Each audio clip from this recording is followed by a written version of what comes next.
Salut les filles, c'est Steph de chez Clafoutis, je suis super contente de vous retrouver. Alors aujourd'hui, ce qu'on va faire, c'est qu'on va parler lessive. On va parler de comment est-ce qu'on lessive les tissus avant de les coudre et est-ce qu'on le fait, oui ou non. Alors il y en a beaucoup qui vont me dire oui on le fait, moi j'ai quand même une exception où je le fais sûrement pas. Et donc je vais vous expliquer comment. Alors le plus simple, c'est donc là pour moi la règle de base qui ne vient pas du tout de moi, c'est que on lave ces tissus exactement de la même manière que la manière dont on va laver le vêtement, d'accord? Donc si vous allez finalement laver le vêtement à 30 degrés et le passer au sèche-linge, eh bien vous lavez le tissu à 30 degrés et vous le passez au sèche-linge. Évidemment on ne mélange pas les tissus ensemble avec des couleurs différentes, voilà, moi je fais souvent tourner la machine à vide avec un seul tissu ou deux si je suis dans la même gamme de couleurs, mais c'est tout. Souvent vous avez une option soit rapide, soit moi j'ai une option single wash, donc il y a que, voilà, il prend en compte le fait qu'il n'y ait pas grand chose dans la machine. Pour tout ce qui est jersey et suite, moi je vous conseille de les laver à 30 degrés et de ne pas les passer au séchoir. Donc ce que je fais, c'est que je les lave à 30 degrés, je mets le mode délicat et je ne les passe pas au séchoir. Bon, parfois certains leggings de la petite où j'ai besoin qu'ils ressortent rapidement, bah je sais que voilà, je vais peut-être les passer quand même au séchoir, voilà. Alors bah, je les passe au séchoir aussi, même si voilà, pour un legging c'est quand même moins grave, mais si vous commencez à les coudre des robes ensuite, des machins, des trucs comme ça, faudrait pas après que ça rétrécisse. Faut savoir que c'est pas parce que le tissu rétrécit qu'il est de mauvaise qualité, au contraire. D'ailleurs le coton biologique va avoir plus tendance à rétrécir qu'un autre, le polyester ne va pas rétrécir.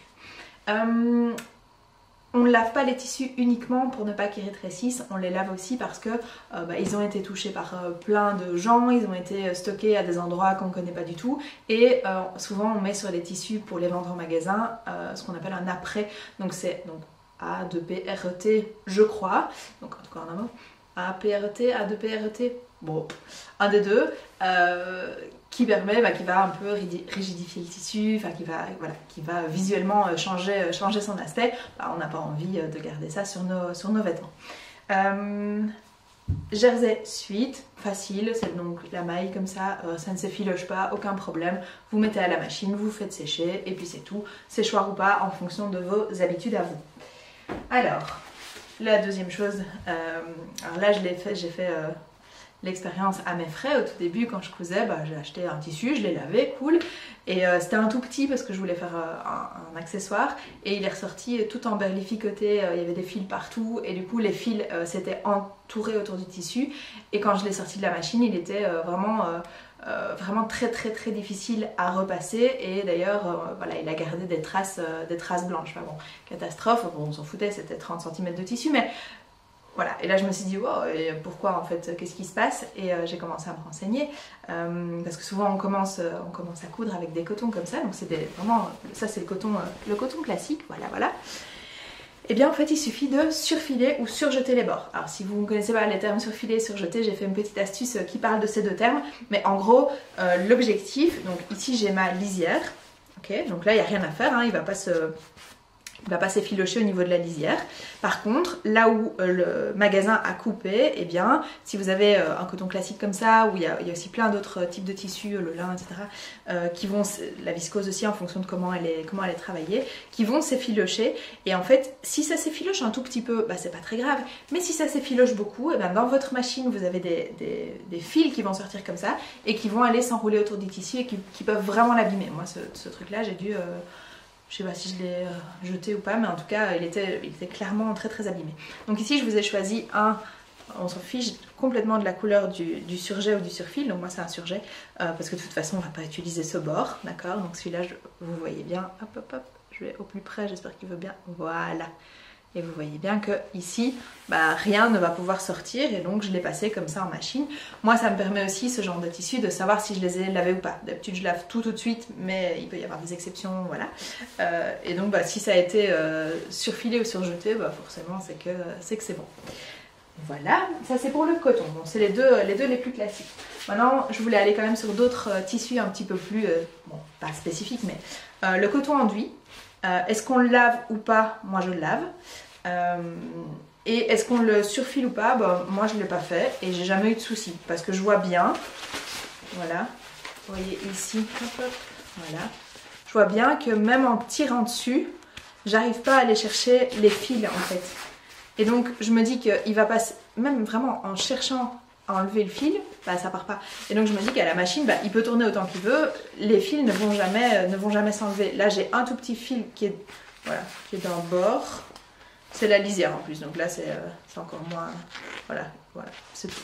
Il n'y a rien d'autre, vraiment il n'y a rien qui s'enlève. Donc moi le coton enduit, non je ne fais pas. Vous avez tout ce qui est éponge.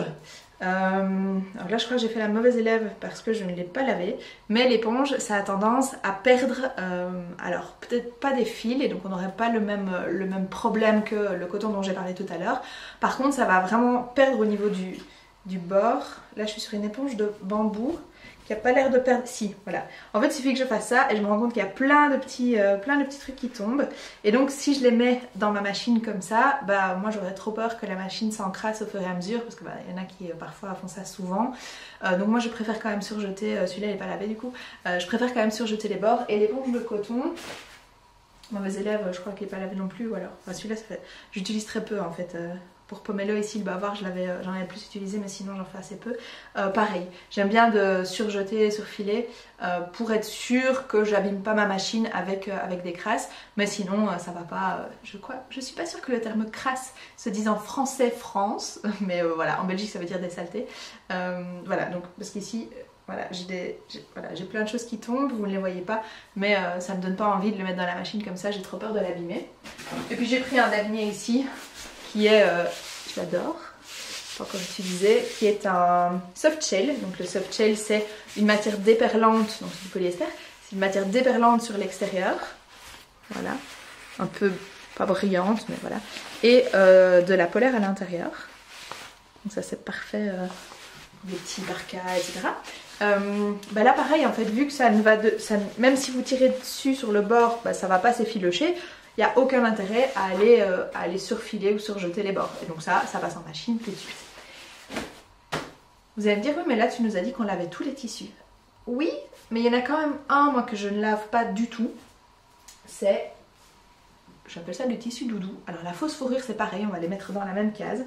Alors j'aime bien de la manipuler avec précaution parce que ça en met partout. Voilà. Donc je bouge pas trop. C'est le genre de choses que quand vous cousez, vous en avez partout dans l'atelier. Donc fausse fourrure, c'est le même délire. C'est même parfois encore pire, la fausse fourrure, celui-là il est encore un peu sage. Donc voilà, je vous montre. J'avais fait l'intérieur d'une caprenette avec ça. C'est celle que ma fille met le plus, c'est son XXL qu'on met dans la voiture tout le temps. Ça, moi je lave pas.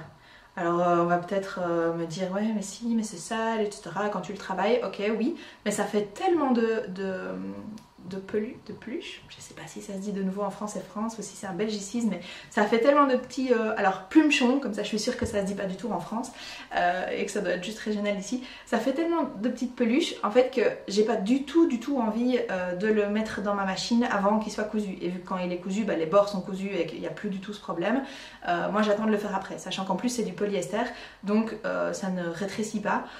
Je le fais pas. Vous pouvez le faire, mais moi la fausse fourrure, c'est encore pire la fausse fourrure. Et le tissu doudou comme ça, ça moi je ne mets pas en machine avant. Par contre, une fois que c'est cousu, ça passe en machine directement, ça c'est sûr.